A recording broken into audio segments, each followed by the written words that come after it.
This is just a brief introductory video to tup fertility testing, as before we know it, tupping time will be here again. So now's the time to give your rams an MOT to make sure they're firing on all cylinders and ready to work hard over the coming months. Why tup test? Well, research shows that up to 30% of rams are sub or infertile. The benefits of fertile rams include longer working lifespan, higher lambing percentage and tighter lambing periods, increased number of lambs on the ground, and overall this can lead to an increased profit. Conversely, the cost of infertile lambs can lead to more barren ewes, a longer lambing period, and overall leads to increased costs. A fit and fertile ram can serve 80 to 100 ewes in just 3 weeks, meaning that a higher ratio of ewes to tups can be used.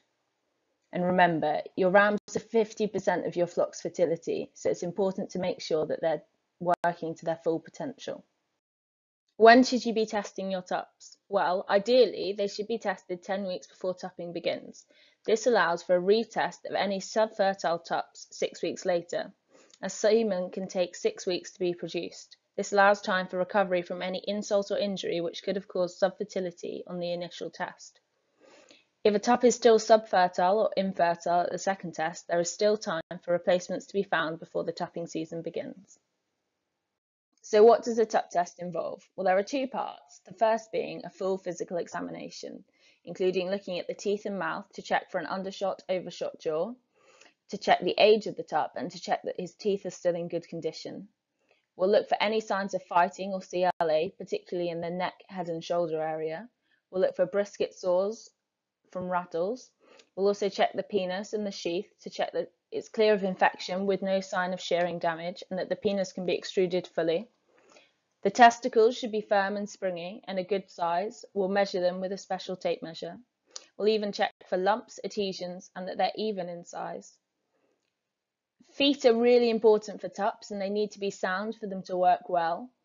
And foot rot and any other infections can reduce fertility due to a raised body temperature, so we'll keep a close eye out for them as well. The second part of a tup test is collection of semen sample and semen evaluation. Semen is collected using electroejaculation and then examination of that semen under the microscope. This first video shows some good gross motility. The same sample is then diluted down to allow individual sperm to be examined and for progressive motility to be assessed, as seen in the second video. You can see the individual sperm, most of them are swimming, indicating they're alive, and also are swimming with progression, indicating that they are healthy. We've already got a number of farmers testing their rams annually, and here's a selection of their thoughts. It's all about economics. Finding out at the end of the mating season that you've had a sub or infertile tup running with the ewes is very expensive and puts a lot of pressure on chaser tups to catch empty ewes. The loss of profit from an extended lambing period because of an infertile tup, resulting in selling lambs later on in the falling market, can be hugely significant.